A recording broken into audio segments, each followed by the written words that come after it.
Hello and welcome to the gaming segment of the show, and I'm Batman. Well, not quite, but I'm with Batman today because I've been playing Batman Arkham Knight, and you've probably heard a lot about it, but it's had a rough launch because there's some issues with the PC version, but I'll get into that later. But first, let's talk about the game itself. It starts off in Gotham, and as it does it with Batman stories, and Scarecrow has cleared the city with some sort of terror threat, and when you play Batman Arkham, you feel like Batman. It's supposed to make you feel awesome, it's supposed to make you feel cool and tough and powerful and all of that stuff, and everything Batman is, you are supposed to feel. Does Batman Arkham Knight do that? Well, yes, actually most of it does, but in terms of development and its release, it's had a very rocky launch. But the game itself so far seems pretty good, so let's jump into the game, see how the game is.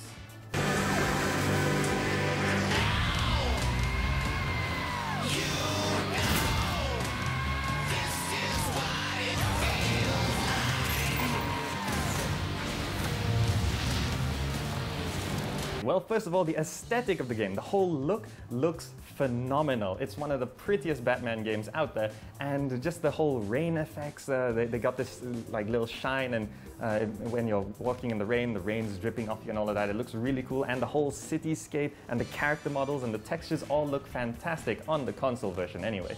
The PC version had some issues, I'll get to that a bit later.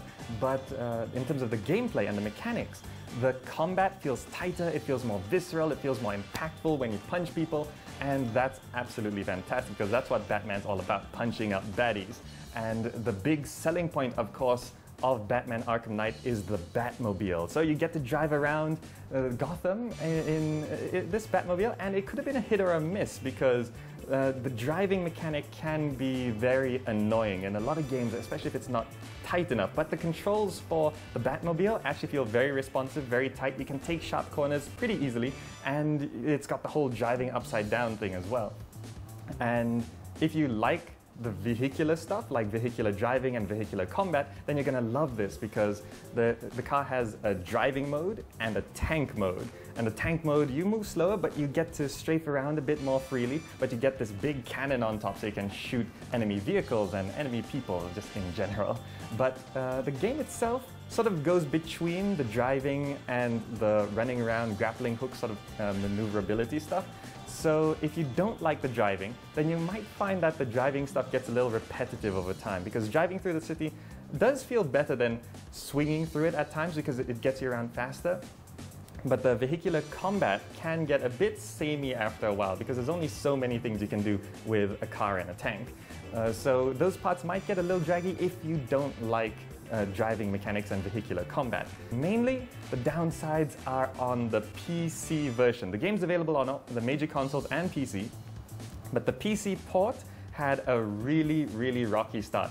People were reporting single-digit frames per second when they jumped in the Batmobile. They had missing textures, missing effects, broken animations, all sorts of really bad stuff on the PC version. And the developers said they were going to patch it in. I mean, even the rain effect I was talking about, that was missing on the PC version for some reason. So if you want to get Batman Arkham Knight on the console, then that's good. PC, be more careful about that.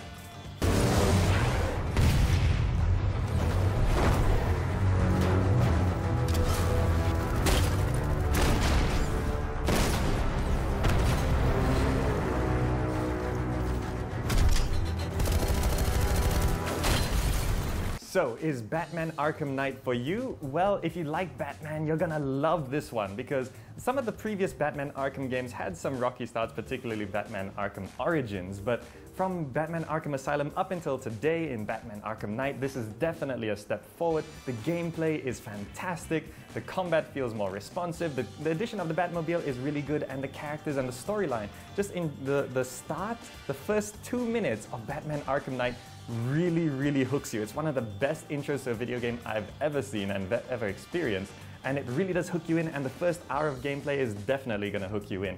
Again, like I should mention, console version's fine, PC version, better look it up first because don't waste your money on that if it is still broken, though they did promise to fix it. And in general, Batman Arkham Knight, they did a phenomenal job of progressing the Batman Arkham series, and it's really pushing the series in a better direction. But they do have to work on their port. So overall, phenomenal game on the console for now.